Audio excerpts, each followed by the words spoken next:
Ալավերդի խոշորացված համայնքի շնող բնակավայրի սիրելի բնակիչներ, ողջունում եմ բոլորիդ բարի լույս, բարի առավոտ։ Շնորհակալ եմ նախ ջերմ ընդունելության համար եւ նաեւ ուրախ եմ, որ այդ թվում շնողում այն փոփոխությունները, որոնք տեղի են ունեցել վերջին տարիներին, տեղի են ունենում արտահայտված են։ Երեք առավոտյան մենք ուղիղ եթերում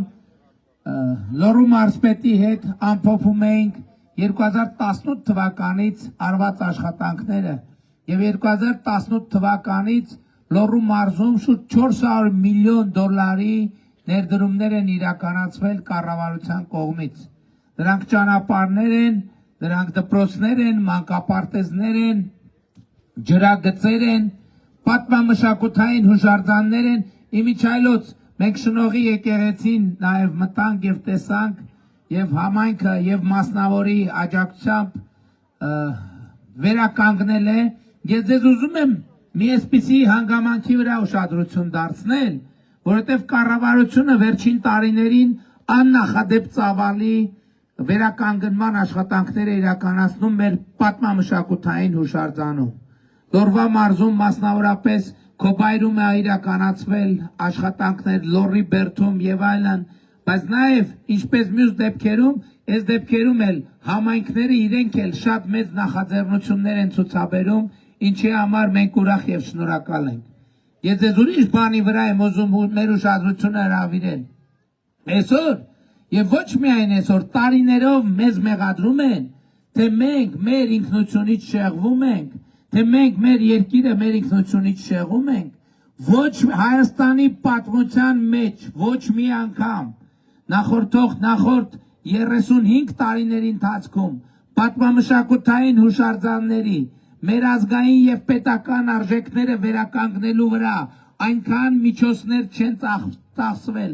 այնքան հուշարձաններ չեն փրկվել ավերումից, ինչպես դա տեղի է ունեցել վերջին 8 տարիներին։ Եվ սա ոչ թե պատահականություն է, սա մեր ռազմավարությունն է, մի ընկալմամբ եւ մի տարբերությամբ, որովհետեւ մենք համոզված ենք եւ այդ համոզմունքը գալիս է մեր պատմությունը ուսումնասիրելուց, մեր պատմությունը ընթերցելուց։ Ընդհանրապես ես ձեզ մի գաղտնիք եմ ուզում, այսինքն գաղտնիք էլ չի, 100 անգամ ասել եմ։ Վերջին տարիների մեր քաղաքականությունները ամբողջը ուղիղ կապված են մեր պատմության հետ։ Հատկապես 2020 թվականի իրադարձություններից հետո ես հարկ եմ համարել ընթերցել եւ վերընթերցել հայ ժողովրդի պատմությունը, փորձելու հասկանալ, թե ինչու ենք մենք ամեն անգամ նույն ցիկլի մեջ ընկնում, ինչու է մեր պատմությունը անընդհատ կրկնվում, ինչու ենք մենք անընդհատ նույն ողբերգությունների մեջ հայտնվում։ Եվ այդ պատմության ընթերցումը եւ վերընթերցումը, պատմության վերլուծությունը, պատմության քննությունն է մեզ բերել են որոշումներին, որ մենք կայացրել ենք, ինձ բերել են որոշումներին, որ ես կայացրել եմ, եւ ես ուրախ ու հպարտ եմ, որ այսօր կարող եմ ասել ձեզ, որ մեզ հաջողվել է միասին, անցնելով դժվարությունների, անցնելով ողբերգությունների, անցնելով դժոխքի միջով, մենք ի վերջո Հայաստանի Հանրապետությունը, Հայաստանը եւ մեր ժողովրդին դուրս ենք բերել այն աղետաբեր ցիկլից, որի վերջում պետության եւ ժողովրդի կործանումն է։ Մենք դուրս ենք եկել այդ ցիկլից եւ մտել ենք մի օրակարգի մեջ, որը ոչ թե մաքարման եւ գոյատևման է, այլ որը զարգացման եւ բարեկեցության է։ Մենք դուրս ենք եկել մի ցիկլից, որ մենք մեր պետությունը պետք է ընդամենը մեր պետության ճակատագիրը կախված լինի ուրիշներից, այլ մենք որդեգրել ենք Հայաստանի պետականության հարատևության օրակարգը եւ Հայաստանի Հանրապետությունը երկիր մոլորակի վրա պետք է գոյություն ունենա հավիտյան եւ մենք սերնդեսերունդ տասնամյակներով, հարյուրամյակներով, հազարամյակներով Հայաստանը որպես պետություն պետք է փոխանցենք սերնդեսերունդ այս խնդիրն ենք մենք լուծում այսօր եւ մենք միասին այդ խնդիրը, այդ պատմական, այդ հազարամյա խնդիրը պարտավոր ենք լուծել այս տարածքում Հայաստանի այսօրվա տարածքում 1045-ից մինչև 1918 թվականը պետություն գոյություն չի ունեցել 1000 տարի, շուրջ 1000 տարի այս տարածքում հայկական Հայաստան պետություն գոյություն չի ունեցել եւ մենք պիտի վերադարձնենք պատմության այդ պարտքը Պատմությունն է մեզ պարկ, մենք էլ պարկ ենք պատմությանը եւ առաջիկա 1000 տարիներին եւ հետագա 1000 տարիներին այս տարածքում Հայաստան պետությունը պիտի գոյություն ունենա Հայաստան պետությունը պիտի գոյություն ունենա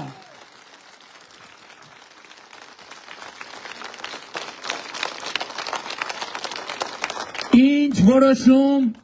դուք գիտեք Ինչի մասին ես խոսում եմ, ինչ որոշումներ ես կայացնում եմ, ինչ արել եմ, ինչի համար ինձ մեղադրել են 2018 թվականից ի վեր, ամեն ինչ բացարձակ, ամեն ինչ իմ բոլոր մտքերը, որոշումները, զգացումները, արարքները գերկենտրոնացած են եղել մի նպատակի վրա Մենք չպետք է ոչ միայն թույլ տանք Հայաստան պետության կործանումը։ Ես ձեզ ուղիղ եմ ասում ժողովուրդ 2018 թվականին երբ ես ստանձնել եմ Հայաստանի Հանրապետության վարչապետի պաշտոնը Հայաստան պետության ավարտի ժամանակացույցը ոչ միայն միացված է եղել այլև այդ ժամանակացույցը մոտենալիս է եղել իր ավարտին Ձեր աջակցությամբ, ձեր շնորհիվ, ձեր իմաստնության, համբերության, լայնախոհության շնորհիվ մեզ հաջողվել է ոչ միայն կանգնեցնել այդ ժամացույցը, մեզ հաջողվել է ջարդուփշուր անել այդ ժամացույցը եւ Հայաստանի Հանրապետությունը երկիր մոլորակի վրա, Հայաստան պետությունը երկիր մոլորակի վրա պետք է գոյություն ունենա հավիտյան տասնյակ, հարյուրավոր, հազարավոր տարիներով եւ մենք խնդիրը այդ խնդիրն է որ լուծում ենք այսօր եւ իմ բոլոր մտքերը եւ որոշումները իմ բոլոր քայլերը գերկենտրոնացած են եղել այս գեր այս ամենանպատակի վրա Հայաստան պետությունը պետք է գոյություն ունենա հավիտյան Հայաստան պետությունը պետք է գոյություն ունենա հավիտյան Ժողովուրդ, վերջին օրերին մեր քաղաքական կյանքը լրտեսական բլոկբաստեր է հիշեցնում։ Պարզվում են փաստեր, իրադարձություններ, իրողություններ։ Հիմա էլ պարզվում է, որ Կալուգացի ձեզ հայտնի օլիգարխը օտարերկրյա հատուկ ծառայության աշխատակից է։ Հաջորդ փաստը ընդհանրապես Պատերազմի եռագլուխ կուսակցությունը մենք կարող ենք ռեբրենդինգի ենթարկել եւ անվանել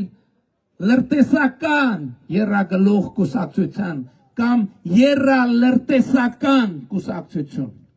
Ես ուզում եմ ձեզ հիշեցնել, որ ընդամենը տարիներ առաջ, 2 տարի առաջ էր կարծեմ։ Դες Կալուգացու հարցը պարզ է, այդ այսինքն այնպիսի անառարկելի փաստեր կա, նրանք չեն էլ համարձակվում, ասեն որ դատի կտան, որտեվ ինչը դատի տան։ Նա հարաբերակված փաստեր այնքան ակնհայտ եւ անառարկելի են, երկրորդն է դատի տալը միայի բա,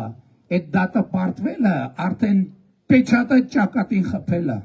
Բա ինչի չեն դատի տալիս, բա պետության դեմ, Հայաստանի Հանրապետության դեմ ընկել են միջազգային արբիտրաժները հեծի գործով, մի հատ էլ ասում էին էս ենք անելու, գնացին եւ արբիտրաժում նույնպես հեծի գործով պարտվեցին, որովհետեւ որ եկել են ասում են ուժեղը դուք չեք, ուժեղը պետությունն է, ուժեղը Հայաստանի Հանրապետությունն է։ Չի կարող որևէ մեկը Հայաստանի Հանրապետությունում լինել ավելի ուժեղ, քան Հայաստանի Հանրապետությունը, որովհետև Հայաստանի Հանրապետությունը տեր ունի, ուժեղ տեր ունի, եւ այդ տերը Հայաստանի Հանրապետության քաղաքացին է, Հայաստանի Հանրապետության ժողովուրդը։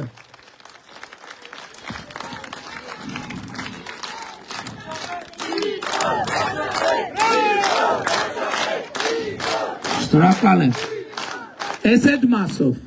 մասով, դե թող գնան արբիտրաժներ դիմեն, թող գնան միջազգային արբիտրաժներ դիմեն, միջազգային հետաքննող հեղինակավոր լրատվամիջոցը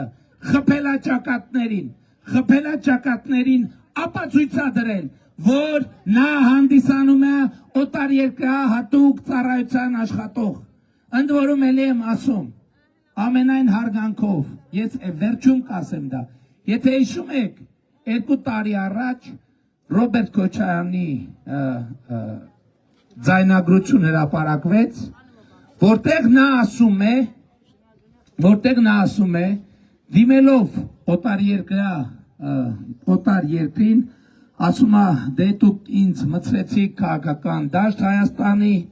ես հիմա պրոբլեմներ ունենք, խնդրում եմ ինձ ապահովեք ինձ դուրս գալ այդ քաղաքական դաշտից։ Այն ժամանակ ինչ արեցին, ասին դե արհեստական ինտելեկտով է բան արած, պատրաստած եւ այլն։ Այն ժամանակ ես առաջարկ արեցի, ասի թող հասարակական կազմակերպությունները միջազգային փորձաքննություն պատվիրեն, այդ ձայնագրությունը օրիգինալ է, թե օրիգինալ չի։ Իմիջ այլոց հասարակական կազմակերպություններ սիրում են մեզ քննադատել, ճիշտ են անում, եւ ես ընդունում եմ քննադատությունը, ել եմ ասում, մենք անթերի չենք, ընդհակառակը, ինչքան շատ քննադատեք մեզ, այնքան լավ, մենք ավելի կհղկվենք, ավելի լավ կաշխատենք, ավելի պատասխանատու բայց թույլ տվեք քննադատեմ ես հասարակական կազմակերպությունը, ինչու այդ փորձաքննությունը չպատվիրվեց,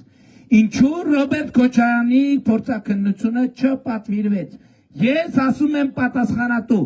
որպես Հայաստանի Հանրապետության վարչապետ, երաշխավորում եմ, որ դա օրիգինալ ձայնագրություն է, որ երաշխավորում եմ,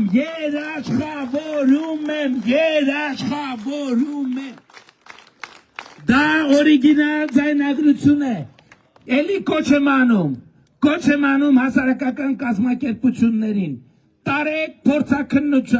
տարեք փորձաքննության եւ արեք դա միջև ընտրությունները, որպեսզի ժողովուրդը իմանա, բայց եթե ժողովուրդը կարող է ավելի վստահել իմ ասածին, ես ձեզ երաշխավորում եմ, որ դա օրիգինալ ձայնագրություն է, այդ խոսողը, այդ խնդրողը Ռոբերտ Քոչարյանն է, նա ինքը իր ձայնով է այդ նախադասությունները հնչեցրել, եւ սա լրտեսի գործունեություն է,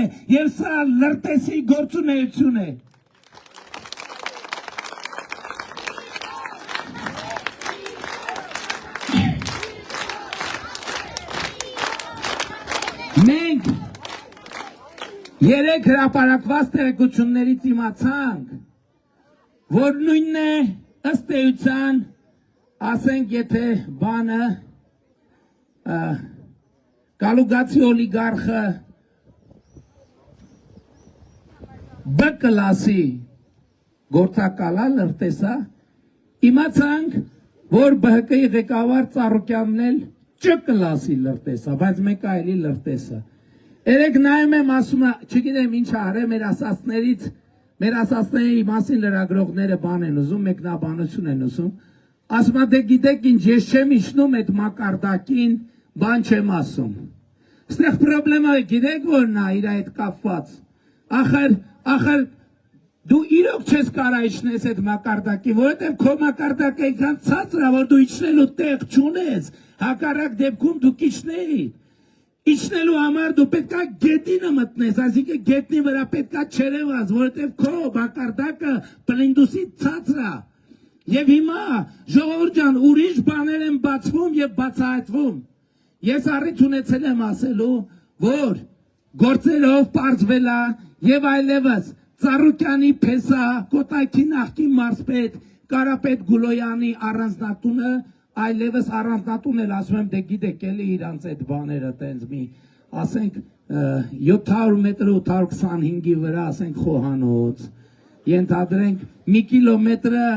1.5 կիլոմետրի վրա ննջարան ասենք 7 կիլոմետրը 8 կիլոմետրի վրա ճաշասենյակ բան սենց էլի այդ մարդիկ թալանով դա կառուցել էին հույսով որ վայելելու են վայելելու են բայց ոչ թե իրենք այլ Հայաստանի Հանրապետության ժողովուրդը որովհետև դա այլևս հիմա վերջնական անշրջելիորեն Հայաստանի Հանրապետության ժողովրդի սեփականությունն է բայց այդ Գուլոյան Ծառուկյան մաֆիան դեռ նոր պետք է իր հատուցմանը հասնի եւ ես ինչպես 2021 թվին ձեզ խոստացա որ Զանգեզուրի պղնձամոլիբդենային կոմբինատի հետ կապված process-ներ են լինելու հիմա ձեզ ուղիղ ասում եմ շատ շուտով Ծառուկյան ԲՀԿ ղեկավարի բիզնես ողնաշարը Արարատի ցեմենտի գործարանը լինելու է պետական եւ պատկանելու է Հայաստանի Հանրապետությանը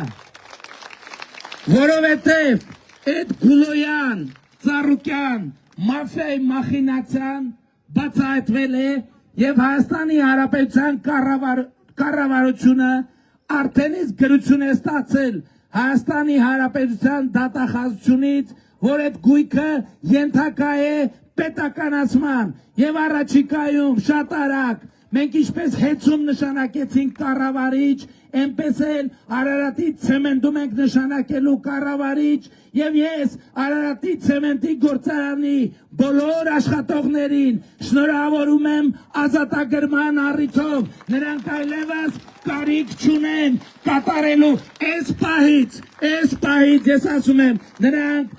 Ծառուկյանի, Գուլոյանի որևէ հրահանգ կատարելու կարիք չունեն, որովհետև նրանց գործատուն այլևս Հայաստանի Հանրապետությունն է, ուրեմն հետևեք Հայաստանի կառավարության հրահանգներին եւ այլևս Արարատ ցեմենտը շատ շուտով դե յուրե վերադարձվելու է Հայաստանի Հանրապետության ժողովրդին։ Եվ ես ուզում եմ ձեզ հիշեցնել, ժողովուրդ, 2018 թվականից 2026 թվականը Զանգեզուրի պղնձամոլիբդենային կոմբինատը պետական բյուջե 300 միլիարդ դրամով ավել փողավճար է 300 միլիարդ քան նախորդ 8 տարում նախինում են ուն են գնացել այդ փողերը գնացել են Եռագլուխ մաֆիայի գրպանը մենք 2018 բայց ուրիշ բան եմ ասում հիմա այս ինֆորմացիաները իմանալով ժողովուրդ, հիմա հասկանում եք ինչ հետ եմ ես գործ ունեցել 2018 թվականից։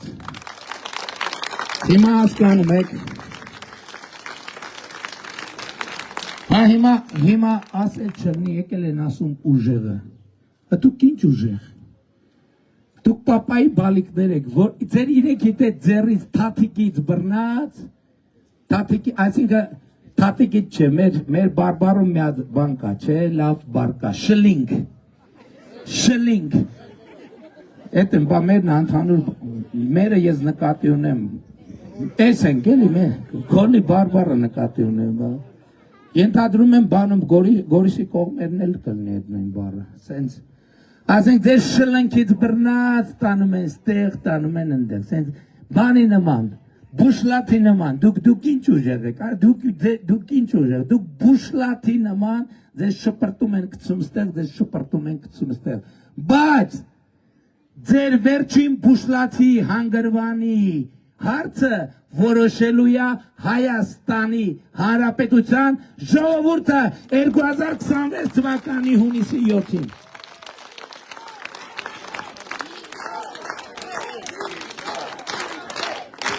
Բայց ես էսել եմ ուզում ասեմ, ժողովուրդ ջան, ես էսել եմ ուզում ասեմ, ուզում եմ հստակ ասել, որովհետև դե գաղտնիք չի, այդ ամեն ինչը օտարիկա հատուկ ծառայությունը, Ռուսաստանի անվտանգության ֆեդերալ ծառայությունն է, բայց ես ուզում եմ ուղիղ ասեմ, Ռուսաստանի հետ մեր հարաբերություններում ոչ մի կտրուկ գործողություն մենք չենք անելու։ Մենք խորացնելու ենք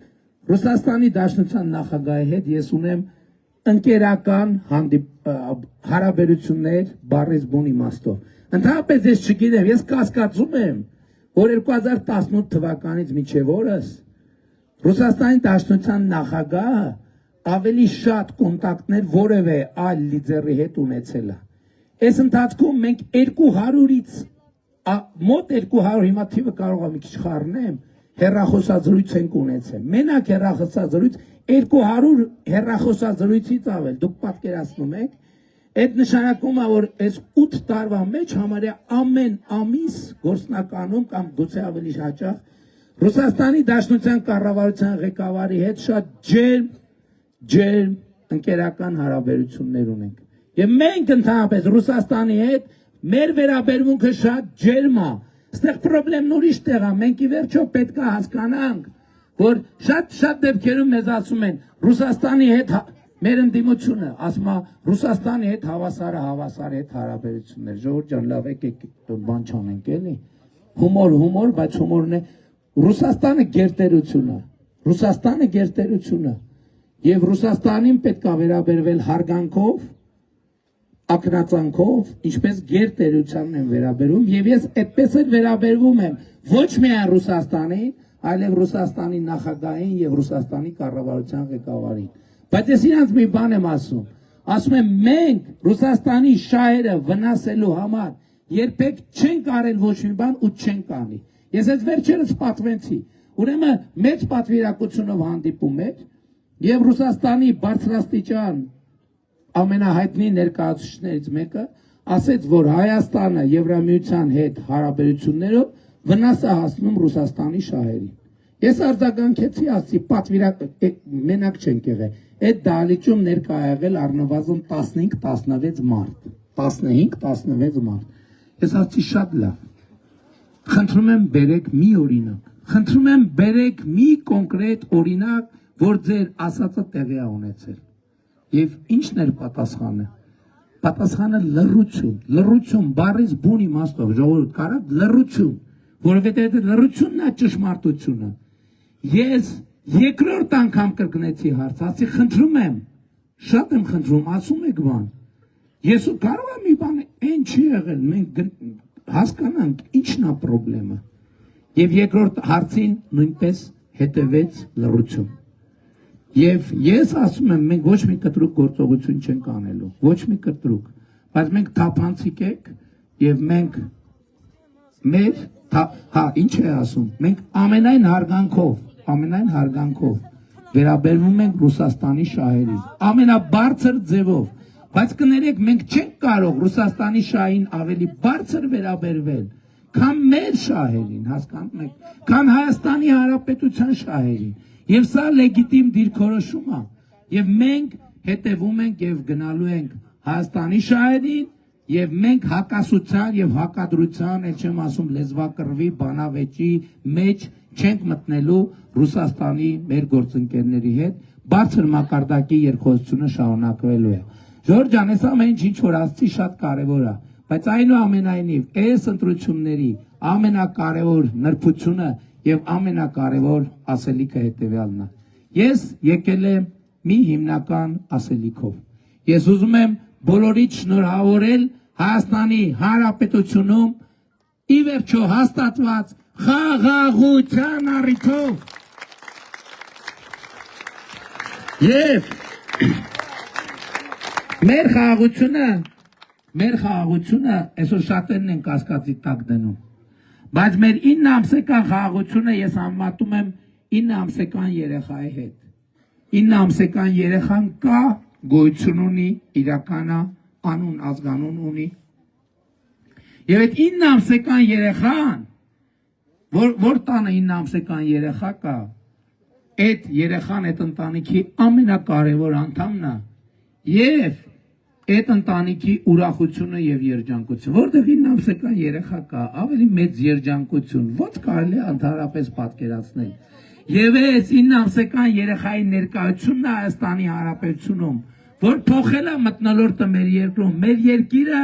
վերածվել ուրախ երկրի, ուրախություն կա մեր երկրի, սա չի շարքում, թե մեր բոլոր խնդիրները լուծված են, բայց 2 տարի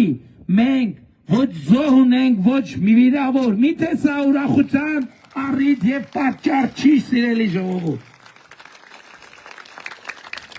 Եվ այսօր պատերազմի եռագլուխ կուսակցությունը ինչ քեզ է տանում, ասում են գիտեք ինչ, մենք ի վիճակի չենք մեր 9 ամսական երեխային տեր կանգնել, ասում են եկեք հանձնենք որբանոց այդ երեխային, եկեք հանձնենք ուրիշի խնամքին, հենց թարգմանաբար էս է երաշխավորի մասին նրանց խոսակցությունը, որտեղ նրանք ուզում են, որ խաղաղության լինել չլինելու հարցը լուծվի Հայաստանից ու տարածաշրջանից դուրս։ Մենք ասում ենք չէ, պետք է ստեղ լուծվի այդ հարցը։ Եվ այս կոնտեքստում է ժողովուրդ ջան, որ ինձ մեղադրում են թուրքամետ լնելու, ադրբեջանամետ լնելու, ես ասում եմ, որ մեր ռազմավարական նպատակը հետևյալն է, մենք այս տարածաշրջանում խաղաղ ապրելը պետք է հնարավոր դարձնենք առանց արտաքին օգնության։ Հասկանում եք, նախկինում ես այդ փորձն եմ ունեցել, նախկինում, երբ որ Ադրբեջանի կամ Թուրքիայի հետ բաներ պետք խոսալ, մենք ո՞նց ենք խոսում, խոսում ենք երրորդ երկրների միջոցով, եւ մի X պահի, եւ նրանց պատասխանն ստանում ենք երրորդ երկրների միջոցով, եւ մի X պահի ես գիտեք ինչ արձանագրեցի, ժողովուրդ, խնդրում եմ ուշադիր, պատկերացրիք չէ, քանի որ մենք հարաբերություն չունենք, միշտ երրորդ երկրի միջոցով խաբար ենք անում, երկրի միջոցով խաբար պատասխանը ստանում, եւ մի X պահի ես հասկացա հետևյալը, ոչ խաբարն է ճիշտ գնում տեղ հասնում, ոչ էլ պատասխանն է ճիշտ գալիս տեղ հասնում, ընդ որում միշտ չի, որ չարամտությամբ, երբեմն մարդիկ մեր տարածաշրջանային կոնյուկտուրան չհասկանալով, որովհետև այնուամենայնիվ առանձնահատկություններ կան տեղային, տարածաշրջանային, եւ շատ դեպքերում, եւ նաեւ սա հասկանալով էր, որ ես հասկացա, որ պետք է խոսել ուղիղ, ինչքան էլ դժվար լինի, պետք է խոսել ուղիղ, պետք է պայմանավորվել ուղիղ, եւ այդ ուղիղ խոսակցություններ, որ այդ թվում, երբ որ դու նախնական պայմանավորվում խոսում ես, այդ թվում արդեն այլ երկրների աջակցությամբ, որոնք հասկանում են կոնտեքստը, այդ դեպքում հնարավոր է լինում հաստատել խաղաղություն, ինչը եւ տեղի ունեցավ 2025 թվականի օգոստոսի 8-ին Միացյալ Նահանգների նախագահ Դոնալդ Թրամփի աջակցությամբ եւ մասնակցությամբ։ Եվ հետեւաբար իմ շուտով ժողովուրդ ջան, մեծ իրադարձություններ են սպասվում։ Թրիպ նախագիծն է սկսում իրագործվել։ Դա նշանակում է հազարավոր եւ տասնյակ հազարավոր նոր աշխատատեղեր Հայաստանի Հանրապետությունում։ Դա նշանակում է միլիարդների ներհոսք Հայաստանի Հանրապետություն։ Չնայած մենք 2018 թվականից արդեն 280,000 աշխատատեղ ստեղծել ենք։ Ես այսօր չխոսացի թոշակների մասին, չխոսացի առողջության ապահովագրության մասին, ընդհանրապես երեք մարզպետների հետ երբ որ մենք բան ենք անում, խոսում ենք այդ ուղիղ եթերներում, որ խոսում ենք, մենք հասկանում ենք այնքան բան կա արած, որ մի ժամը հերիք չի, որ ամեն մարզի համար։ Մենք կարանք ժամերով խոսանք, թե ամեն մարզում ինչ են կարել 2018 թվականից։ Եթե դուք այդ արածը տեսնում եք, խնդրում եմ ինչքան տեսնում եք, այդ չափից ծափահարեք։ Բայց օբյեկտիվ։ Ուրեմն ահագին տեսնում եք, բայց էլի վերադառնալով,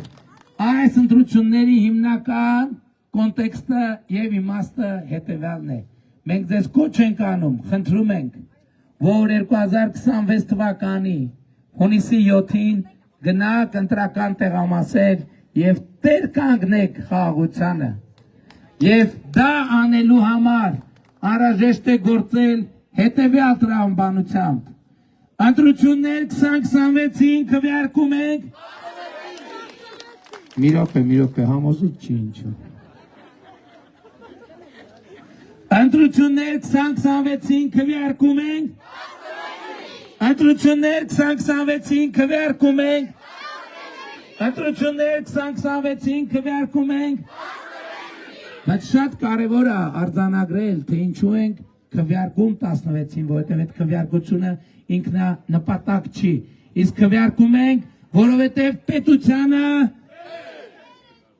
պետք է արձանագրենք, Ժողովուրդ ջան, այն 16-ը ոչինչ, բայց այս տերի մասը պետք է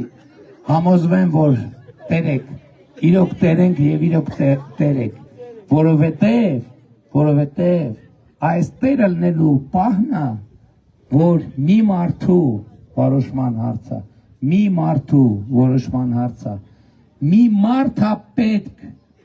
որ տեր կանգնի Հայաստանի Հանրապետությանը, մի մարդ, ընդամենը մի մարդ, եւ ով այդ մարդը, եւ այդ մեկ մարդը